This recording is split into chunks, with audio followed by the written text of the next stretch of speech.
ஜோதி அருட்பெரும் ஜோதி தனிப்பெரும் கருணை అరుపెరుం జ్యోతి. ఏమనంటే ఆయన అనుకున్న మనిషిగా మనం లేదు అంటేదానికి మనిషి మానవత్వము మనస్సు అన్ని ఇచ్చున్నాడు. కానీ ఆ మానవత్వాన్ని మనం కోల్పోతున్నాము. కారణం ఎవరంటే కొన్ని ప్రెషర్స్, భూలోక ప్రెషర్స్ ఉంది, నేను లేదనలేదు. కాబట్టి ఆయన ఎవరంటే అవన్నీ కూడా ఇనుముని బాగా కాల్చి దాన్ని ఒక షేప్ వచ్చేంత వరకు ఎట్లా వేసి అగ్నిలో వేసి దాన్ని కాల్చి చేస్తున్నారు, ఆ రకంగా దేవుడు కూడా ఏం చేస్తాడంటే మనల్ని మార్చి మార్చి మార్చి జన్మల్ని మార్చి మార్చి మార్చి మార్చి ఇస్తా ఉంటాడు. ఇప్పుడు మిడిల్ క్లాస్ ఫ్యామిలీస్ లో మనం ఉన్నాము. మనమే ఒకసారి ఆలోచించుకున్నాము. మిడిల్ క్లాస్ ఫ్యామిలీస్ లో కానీ బిలో లో క్లాస్ ఫ్యామిలీస్ లో కానీ ఉన్నప్పుడు ఈ దేవుడు ఏమరా ఇట్లా చేస్తున్నాడే మనల్ని అనుకుంటాము. అదే ఒక మంచి హై సొసైటీలో మంచి డబ్బున్న వాళ్ళగా మనల్ని పుట్టించుంటే దేవుడిని తలుచుకుంటామా? ఆ పుణ్యం అంతా అప్పుడు పోతుంది, తిరిగి వాడు కింద నుండి రావాల్సిందే. అప్పుడు కూడా దేవుడిని తలుచుకొని మహా పెద్దవాళ్ళంతా ఉంటారు కదా, అన్ని రకాలుగా దేవుడిని ఎంత హై స్టేటస్ లో ఉన్నా దేవుడిని మర్చిపోకుండా అట్లీస్ట్ 10 మందికి సేవ అయినా చేస్తున్నారు చూడండి, వాళ్ళకి ఇంకా ఇంకా కూడా వాళ్ళ మానవత్వం పెరుగుతుంది. వాళ్ళ ఇది దేవుణ్ణి వెతుక్కుంటూ వాళ్ళు పోయే స్థితి అట్లే ఉంటది వాళ్ళకి. కానీ అహంకారం చేత తనకన్నా తక్కువ వాళ్ళని హ్యూమానిటీ అంటే మానవత్వం లేకుండా ట్రీట్ చేసే వాళ్ళు క్రిందికి రావాల్సి వస్తుంది. కాబట్టి ఇట్లాంటి విషయాల్లో మనం ఎవరంటే లేని వాళ్ళని మనము తప్పుగాను లేదా తక్కువగాను అంచనా వేసి వాళ్ళని ట్రీట్ చేయకూడదు. ఈ దైవ స్థితి ఎట్టిదన్నా ఇది మోక్ష సాధనకు ఏమరా అంటే నీకు తిరిగి తిరిగి తత్వ అతీతాన్ని పురుగు వెళ్ళను అత్తిరంబలత ఈ రకంగా మనకు అన్ని జన్మల్ని ఇస్తూ ఉంటాడు. దేవుని పొందు మార్గమును జ్ఞానమును ఒక్క మానవ జన్మంలోనే ప్రసాదించున్నాడు. తాను ప్రతి జీవి యందు ఉన్న ఆ జ్ఞానము మానవ జన్మలోనే ప్రేరేపింపబడుతున్నది. ఈవన్ నువ్వు దేవతగా జన్మించిన అంటే దేవతలుగా జన్మించినా కూడా మనకు పైన అంటే ఈ మన యొక్క జ్ఞానాన్ని డివైడ్ చేస్తారు. ఓరరివి ఈరరివి ఆరరివి. మనం వచ్చి 6 జ్ఞానంలో ఉన్న మనుషులు కాబట్టి మనం 7 జ్ఞానము కలిగిన వాళ్ళు దేవతలంట. కానీ 6 జ్ఞానములు కలిగిన వాడుగా ఉంటేనే దేవుడు ఎక్కడ అనే దాని గురించి మనము ఆ ఆలోచన కలుగుతుందంట, లేకపోతే కలగదు అంటాడు. కాబట్టి దేవతలుగా ఉన్నా తిరిగి వాడు మనిషి కావాల్సిందే. అట్లాగే అన్ని జీవులు కూడా మనిషి అయినాకనే దేవుణ్ణి గుర్తించేదానికి వెతికేదానికి వీలవుతుంది. మనిషిగా ఉండి కూడా దేవుణ్ణి గుర్తించలేదు అటంటే మన యొక్క గర్వమే దానికి కారణము. కాబట్టి ఆ గర్వాన్ని మనం పారద్రోలాలి. అదే ఏదో తమాషా కథ చెప్తారు అనమాట. ఒక శిష్యుడు గురువుని అడిగాడంట,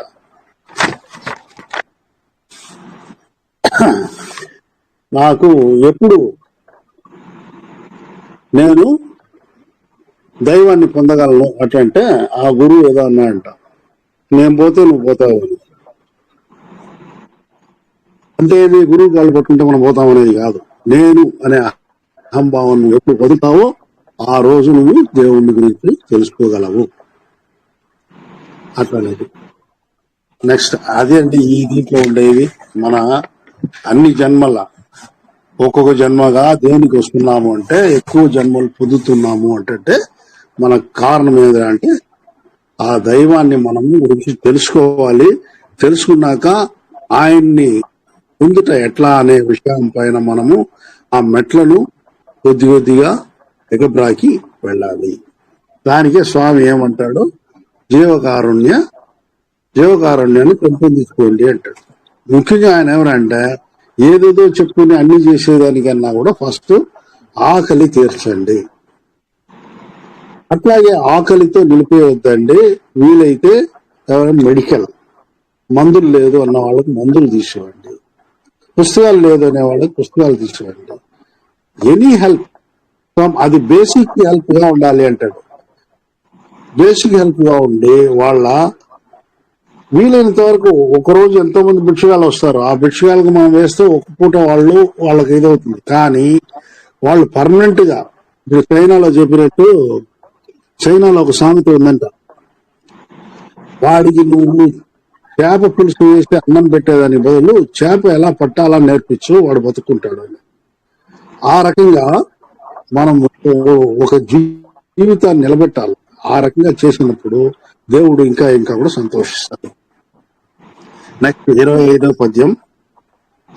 సచ్చిదానంద తనిపర వెళియను అత్యలంబలత్తు అరుపెరుం జ్యోతి. సత్ చిత్ ఆనందము అనగా పరమాకాశంలో తానే వెలసి ఉన్న ఆ పరమాత్మ తన యొక్క మొత్త స్వరూపమును, దయను, శక్తిని, ప్రేమను అట్టుగుద్దినట్లు ప్రతి జీవిలోను వెలసి జీవింపచేయుచున్నాడు. మనలో ఉండే ఆ గొప్పతనం అంతా దేవుడిలో ఉండే గొప్పతనమే. దేవుడు తన యొక్క గొప్పతనాన్ని అన్నిటినీ కూడా ఇమిడ్చి మనల్ని మనిషిగా రూపుదిద్దున్నాడు. కానీ ఆయనలో మహత్వం మన దగ్గర ఎందుకు లేదు? కారణం అహంభావమే, ఇంకేం లేదు. లేకపోతే మనం కూడా క్రియేటర్స్ అయి ఉంటాం. ఆ అహంభావాన్ని తీస్తే మనం కూడా సృష్టికర్తలే. ఆ అహంభావాన్ని తీసే దాంట్లోనే ఎట్లా అనే ఇదే ట్రైనింగే మనం పొందవలసినది. ఆ ట్రైనింగ్ పొందేదానికి సచీలత.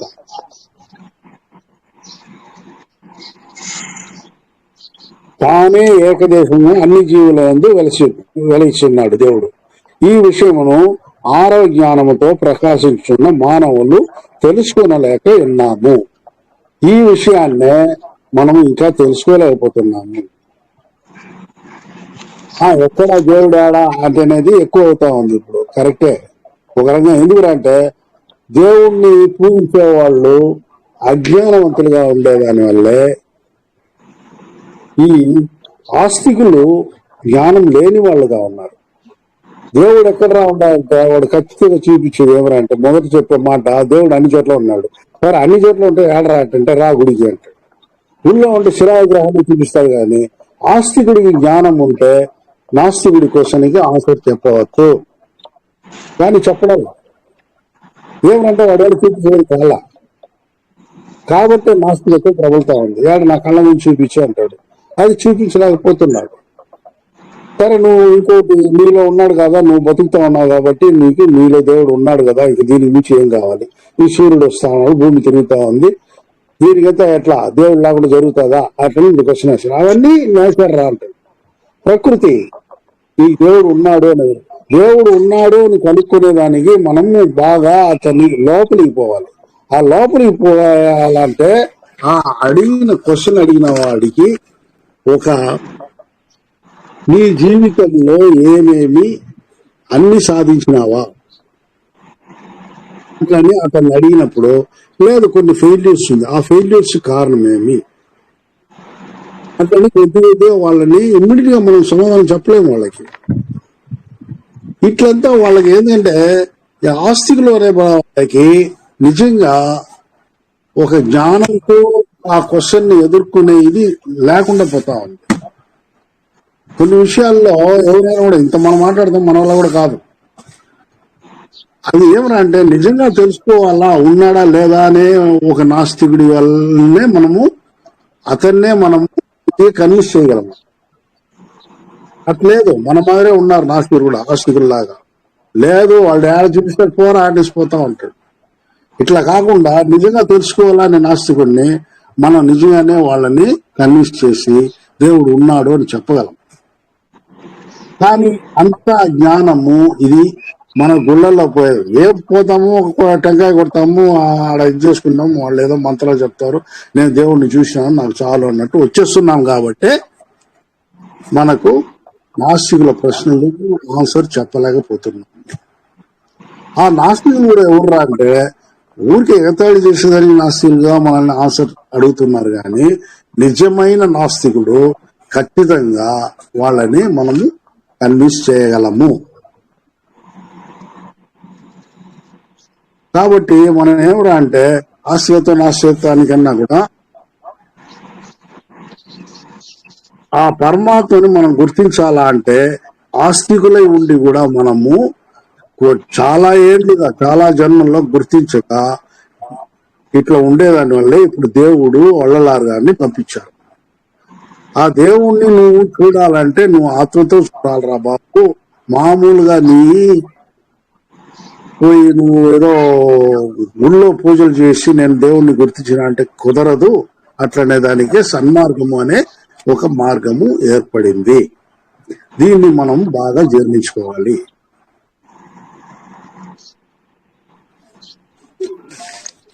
ఇప్పుడు మొత్తం మీద ఏమంటే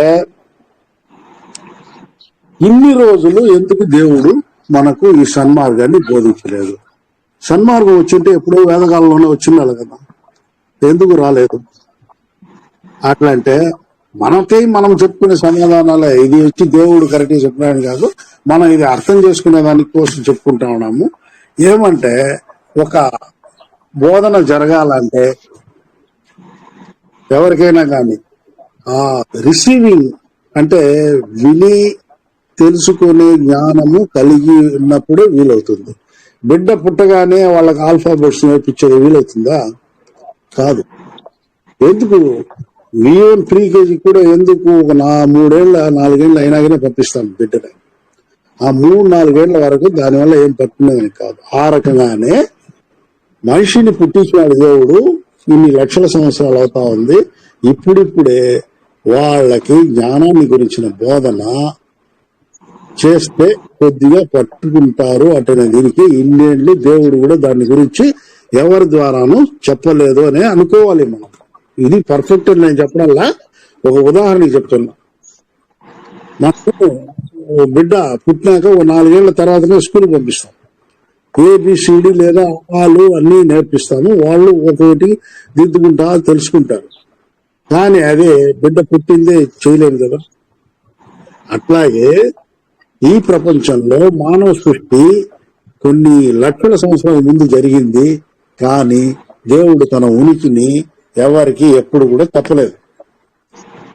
ఇప్పుడే ఈడ ఏమరంటే ఈ దేవుని ఉనికి గాని ధర్మము న్యాయం గురించి గాని పెద్దగా ప్రజలకు తెలియకుండా ఉండేదాని వల్ల ఎక్కువ అన్యాయాలు జరిగి ప్రజలు చాలా వరకు నష్టపోతున్నారు. కాబట్టి దేవుడు ఏం చేస్తున్నాడు, ఇప్పుడే స్వామిని పంపిస్తున్నాడు.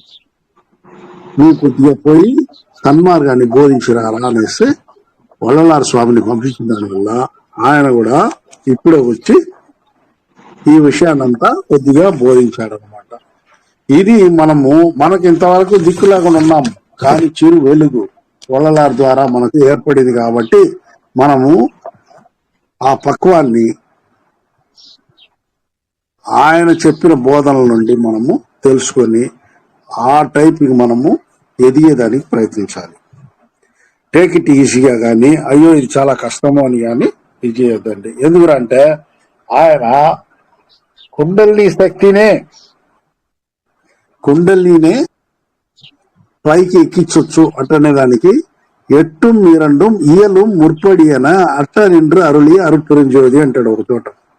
ఎట్టు మీరండం అనేది కుండలిని శక్తినే. ఆ కుండలిని శక్తినే నువ్వు సాధించగలవు. అదేమి కష్టమే అయినా కూడా నువ్వు సాధించగలవు. నువ్వు ఆ విషయాన్ని సాధించు అట్లనే చెప్పున్నాడు. కాబట్టి ఆయన అమరత్వాన్ని బోధించి ఉన్నాడు.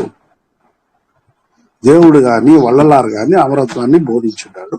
ఆ ప్రకారం ఆ దారిలో మనం నడిచేదానికే మనం కష్టపడుతున్నాం, ఇంకేం కాదు. కాబట్టి ఆ ప్రకారం మనము నడిచేదానికి ట్రై చేద్దాం. అన్ని ఒకే రోజుల్లో మనం సాధిస్తామని కూడా చెప్పలేము, ఒకే జన్మలో సాధిస్తామని కూడా చెప్పలేము. కానీ దానికైనా విత్తనము ఇప్పుడు వేస్తాం. అది మొలచి పెద్దదయ్యేదానికి కొన్ని జన్మలు కావచ్చు. వాళ్ళ ప్రయత్నాన్ని బట్టి వాళ్ళ జ్ఞానాన్ని బట్టి అవి జరుగుతూ పోతుంది. తర్వాత నెక్స్ట్ 26 సాగా కలైనై தழைத்திடு வெளியனும் ஆகாயத்து ஒளிர் அருப்பெரும் ஜோதி. సాగా కలైనిలై తழைతిడు வெளிయனும் ఆగాయత్తులేరు. సాగా కలై అనగా సావు లేని అమరత్వ జీవితము. దీనికి మార్గం చూపునది అమరత్వ విద్య. ఈ విద్యను పొందవలెనన్న మనకు ఆ భాష యొక్క వర్ణమాల అనగా ఆ నుండి చా వరకు దీర్ఘ హ్రస్వములు క్షుణ్ణముగా తెలిసి ఉండవలెను.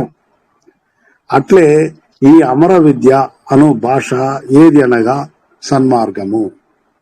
సన్మార్గము ఉంటేనే మనము అమరత్వాన్ని సాధించగలము. ఈ సన్మార్గము ఇంద్రియ కరణ జీవ మరియు ఆత్మ సచ్ఛీలత ప్రేమ దయలతో కూడుకున్నది. ఇది ఏ మంత్రము, ఒట్టి భక్తి, పూజ మొదలగు వాటి వలన మనకు కైకూడదు. దయ, సత్విచారము, ప్రేమతో మాత్రమే దీనిని పొందగలము. బాగా అబ్జర్వ్ చేయండి ప్లీజ్. ఒక భాష యొక్క ఒక విద్యను నేర్చుకోవాలంటే ఒక భాష తెలియాలి. ఆ భాష తెలియాలంటే దాని వర్ణమాల మనకు బాగా తెలియాలి. అంటే ఆటుక్ష, దీర్ఘములు, హ్రస్వములు, ఇంకా గ్రామరు, ఇటువంటివి అన్ని తెలియాలి. అది తెలిసినప్పుడే ఆ భాషలో మనకు కొద్దిగా నేర్పరితనం వస్తుంది. ఇట్లు ఈ అమరత్వ విద్య అను భాష మనకు అలవాటు కావాలనుకుంటే సన్మార్గము ఒక్కటే దీనికి మార్గము. ఈ సన్మార్గము ఇంద్రియ కరణ జీవ మరియు ఆత్మ సచ్ఛీలత ప్రేమ దయలతో కూడుకున్నది. ఇవన్నీ ఉంటేనే సన్మార్గము ఉంటది. ఇది ఏ మంత్రము, భక్తి, పూజ మొదలగు వాటి వలన మనకు కైకూడదు. మానవత్వమే మెయిన్ దీనికి. దయా, సత్విచారము, ప్రేమతో మాత్రమే దీనిని పొందగలము.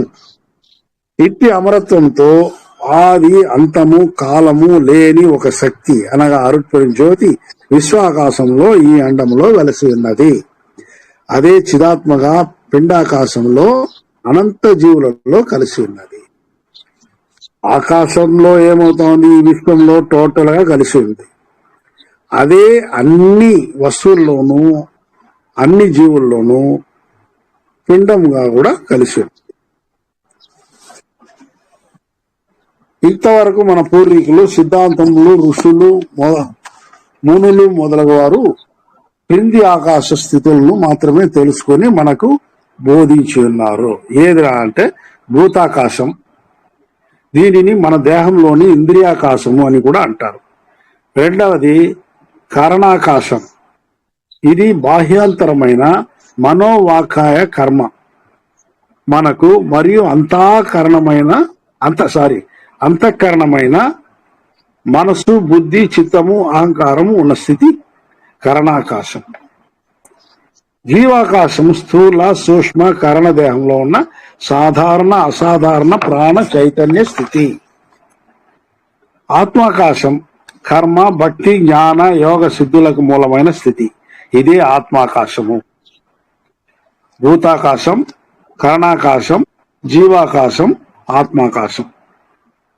ఈ స్థితులను పొందిన వారు వాటి నియమిత కాలం వరకు అనేక నియమిత సిద్ధులను పొంది గతించినారు. ఎవరు కూడా అమరత్వం పొందలేదు. కానీ పై స్థితులకు అతీతమైన అనుగ్రహ ఆకాశ స్థితిలోనికి చొరబడి దానిని పొంది మాత్రమే అమర స్థితిని పొందగలరు. దీనినే వల్లలార్ గారు పై శ్లోకంలో వివరించి ఉన్నారు. అంటే మన మునులు వీళ్ళంతా కూడా అప్పుడు వాళ్లకు తోచిన జ్ఞానంతో వాళ్ళు ఈ 4 ఆకాశాలని వారు తెరిచిపెట్టుకున్నారు. అది అయినాక దాని పైన ఇంకా 2, ఏది అనుగ్రహ ఆకాశ స్థితి అంటాడు. దైవం యొక్క అనుగ్రహాన్ని పొందే స్థితి అన్నమాట. ఆ స్థితి వారికి ఎవరికి గిట్టలేదు. కారణం ఏమిటంటే ఎన్నో ఉండొచ్చు, మనకు చెప్పలేము. ఇప్పుడు మునులు ఋషులు యజ్ఞాదులు చేసేటప్పుడు చాలా బలులు ఇస్తారు. ఇవన్నీ చేసి ఉంటారు కాబట్టి నిజమైన అనుగ్రహం, దేవుని అనుగ్రహం వాళ్లకు కలగకుండా కూడా వాళ్లకు ఇది అమరస్థితి రాకుండా ఉంటుంది. కాబట్టి దాన్నంతా మనం పోయి ఇప్పుడు ప్రయోగం చేయలేము.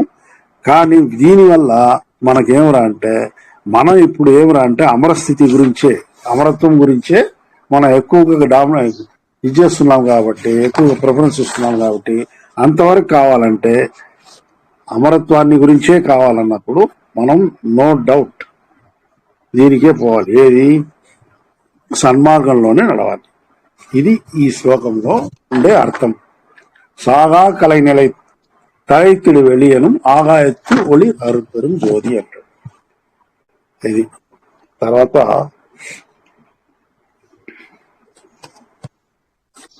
కారణ కార్యం కాట్టిడు வெளியனும் ஆரண சிற்சபை அருட்பெரும் ஜோதி. కారణ కార్యం కాట్టిడు வெளி ఏనం ఆరణ శిర్సభ. ఆరణం అంటే వేదం. అన్ని విధములా ఉచ్చ స్థితిలోని పరబ్రహ్మను బాహ్యములో ఊహించి బోధించి కొద్ది అనుగ్రహంతో సిద్ధింపజేసి ఆది నుండి చెప్పబడినవే వేద, ఉపనిషత్తు మరియు ఆగమ శాస్త్రములు.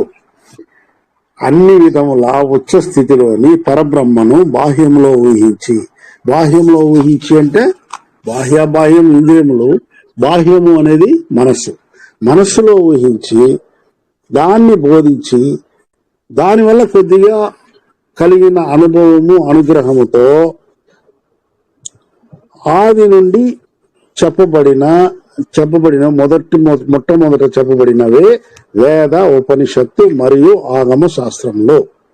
ఈ అనుగ్రహములు కూడా బహు కొద్ది మందికి వారి యొక్క పక్వమును బట్టి దేవుడు ఈ బాహ్య జ్ఞానమును ఉద్బోధించినాడు. అంతర్ముఖ వ్యాధిని వాళ్లకు ఇంతవరకు చెప్పలేదు. ఎవరును వేదములను ఆగములను సృష్టించిన వారికి కూడా లోపల స్థితి బోధపరచలేదు అంటాడు. దాన్ని బట్టి వచ్చినది మన వేద, ఉపనిషత్తు అను ఆగమ శాస్త్రంలో ఇవి బాహ్యంగా మాత్రమే దైవ జ్ఞానమును బోధించుతున్నది. కాబట్టి మనము గుళ్ళల్లో ఇంత పెద్దది తెల్లారి 5 గంటల నుండి దేవుడిని లేపినప్పటి నుండి ఆయన పౌలింపు సేవ దాకా కూడా వరుసగా ఏదో టైం టేబుల్ వేస్ట్ చేస్తూ ఉంటారు.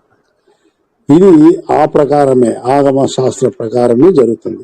ఈ వేద, ఉపనిషత్తు ఆగమంలో ఇంకను దేవుని పాదభద్రమును స్పృశించలేకున్నది అంటాడు.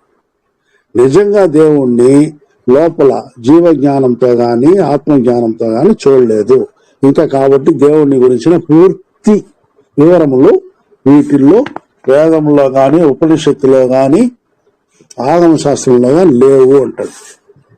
జాడగా చెప్పబడినదే గాని ఇవన్నీ వేదములు గాని, ఉపనిషత్తులు గాని కరెక్ట్ గా దేవుణ్ణి గురించి చెప్పలేదు.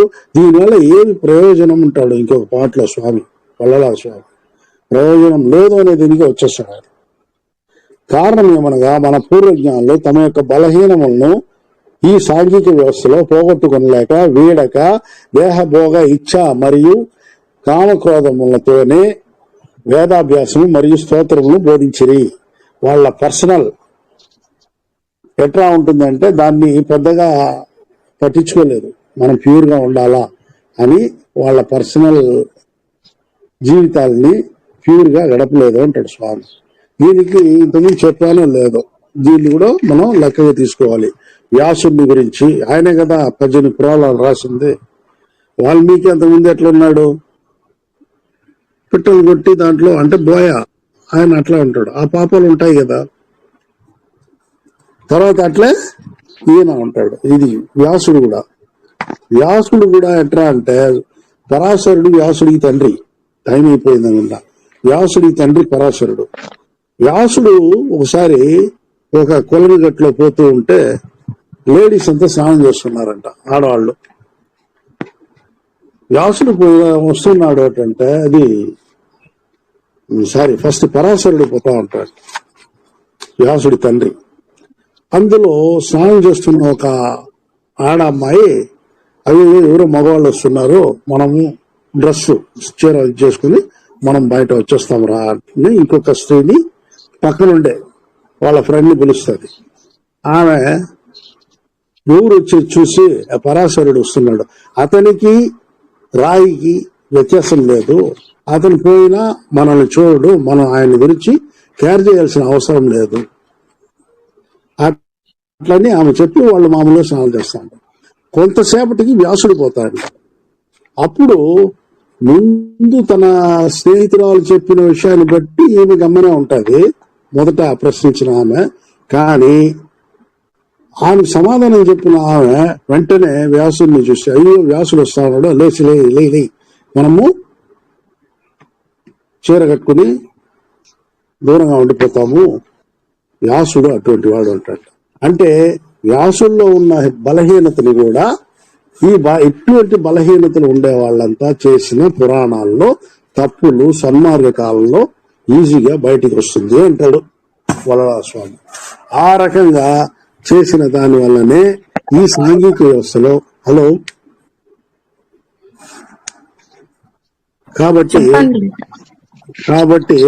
మనం ఏమంటే ఆయన ఒక్కటే చెప్తాడు, ఎందుకు దేవుడు లోపలి అంటే జీవ జ్ఞానం గాని ఆత్మజ్ఞానం గాని పాత ఋషులకు మునులకు వీళ్ళకంతా తెలియజేయకుండా పోయినాడంటే వాళ్ళల్లో వాళ్ళ ఆ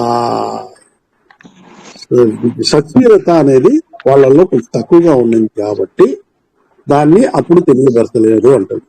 మన స్వామి వల్లలార్ గారికి ఆ సచ్చీలత అనేది పూర్తిగా నిండి ఉన్నది కాబట్టి ఆయన ద్వారానే సన్మార్గ ఇప్పుడు బయటికి రిలీజ్ అవుతా ఉంది, వస్తున్నది. కాబట్టి ఇక మీద వచ్చే కాలం మొత్తం సన్మార్గ కాలమే. కాబట్టి ఇప్పుడిప్పుడే కొద్దిగా ఆయన ఉన్న పీరియడ్ నుండి ఇప్పుడు తీసుకుంటే ఇంకా నాకు తెలిసి 30 ఏళ్లకు ముందు ఉన్న దీనికన్నా ఇప్పుడు సన్మార్గం బాగా ప్రబలి ఉన్నారు. కాబట్టి ఈ రకంగా రాను సన్మార్గం ఇంకా కూడా బాగా ప్రబలుతుంది. ఆ దారిలో పోయేదానికి మనం అంతా కూడా ప్రయత్నిస్తాము. ఇప్పటికీ టైం అయిపోయింది, ఈ రోజు ఇది క్లోజ్. ఇంకా ఏదైనా మీరు అడగదలుచుకుంది, ఏదైనా మాట్లాడాలంటే మాట్లాడదాం. ఏమైనా డౌట్స్ ఉంటే అడగండి, 1-2 ఏదైనా. ఓకే, అసలు అర్థమైందమ్మా, అర్థమైతేనే డౌట్ వస్తాయి. నాకు ఒక డౌట్ ఉందయ్యా. ఇప్పుడు వల్లలార్ వచ్చి మనము ఇంతకు ముందు పోయిన వారం కూడా చెప్పారు, అంటే దేవుళ్ళో కలిసిపోవడం కాదు అని చెప్పినారు కదా, అలా చెప్పారు. వల్లలార్ని అయితే మనము చాలా వరకు అందరు ఏమంటారు, వల్లలారు వచ్చి అరుట్పేరు జ్యోతిగానే అయిపోయారు అంటారు కదా, అయితే ఆయన దైవంగా మారారు అని దానికి మీనింగ్ అలా కూడా వస్తుంది కదా, అది కొంచెం డీటెయిల్ చెప్పరా? ఇట్లా కాదు, దైవము తన యొక్క టోటల్ జ్ఞానాన్ని, టోటల్ కెపాసిటీ అంటే వల్లభత్వాన్ని మొత్తము ఆయనకి ఇచ్చేసింది. అంటే దైవములు లీజర్ గా రిటైర్ అయిందా అనేసి అడగొద్దండి. ఏంట్రా అంటే ఆ మాయ చేత జరిపే ప్రపంచాన్ని ఆయన జరుపుతూనే ఉన్నాడు. ఇక్కడ ఏమ్రా ప్రాబ్లం అంటే వల్లలార్ గారు అన్ని జీవులని నేను సన్మార్గంలో తిప్పుతాను అన్నాడు. మాయ చేత జరపబడే ఈ ప్రపంచము ఉన్నట్టుండి మొత్తం ట్రాన్స్ఫర్ అయిపోదు. ఇప్పుడు ఏమంటే కొంతమంది మాత్రమే ఇట్లా మనం సన్మార్గంలో అడుగు పెడుతున్నాం కాబట్టి ఒక గ్రూప్ గా ఇవి తయారవుతా ఉంది. వీళ్ళ మంచి చెడుల వరకు, వీళ్ళ తలరాత వరకే వల్లలారు ప్రపంచంలో ఆయన ప్రపంచంగా ఆయన పరిపాలన జరుగుతుంది. మిగతా అన్ని మాయ ద్వారానే జరుగుతుంది. ఈ వల్లలార్ ద్వారా జరిగేదాన్ని దేవుడు నీకు అన్ని మాయకి ఎటువంటి ఇది ఇచ్చున్నాను, నా దగ్గర ఎటువంటి పవర్స్ ఉన్నాయో అన్ని నీకు ఇచ్చున్నాను, నీ వల్ల అయినంత వరకు ప్రపంచంలో జనుల్ని సన్మార్గంలో తిప్పు అనేది ఇచ్చేసాడు. ఎవరెవరు సన్మార్గంలో అడుగు పెడుతున్నాడో వాళ్ళని మాయ తన కంట్రోల్ నుండి వదిలి వల్లలార్ ద్వారా ఇచ్చేస్తాడు. అర్థమైందా లేదా చెప్పండి. రెండు ప్రపంచాలు జరుగుతా ఉంది, రెండు ప్రపంచాలు జరుగుతా ఉంది. ఇప్పుడు ఒక ప్రపంచం వల్లలార్ చేత, ఇంకో ప్రపంచం మాయ చేత జరుగుతా ఉంది. మాయ చేత జరిపించేది మామూలుగా ఇప్పుడు నేను పుట్టినప్పటి నుండి నాన్ వెజిటేరియన్ లో ఉన్నా. ఇప్పుడు గత 15-20 ఏళ్ళుగా నేను వెజిటేరియన్ అయినా. ఇప్పుడు నేను సన్మార్గంలో ఉన్నట్టు లెక్క. ఎందుకంటే సన్మార్గ ఇదే నేను చదువుతున్నా, వేరే ఇది చేస్తున్నా, అన్ని చేస్తున్నా. ఇప్పుడు మాయ చేత ఉన్న వాళ్ళు ఇప్పుడు కూడా మామూలుగా చేస్తూనే ఉన్నారు. ఆ ప్రపంచం వాళ్ళది. ఈ రెండింటికి అధిపతి దేవుడు అరుట్పేరు జ్యోతి.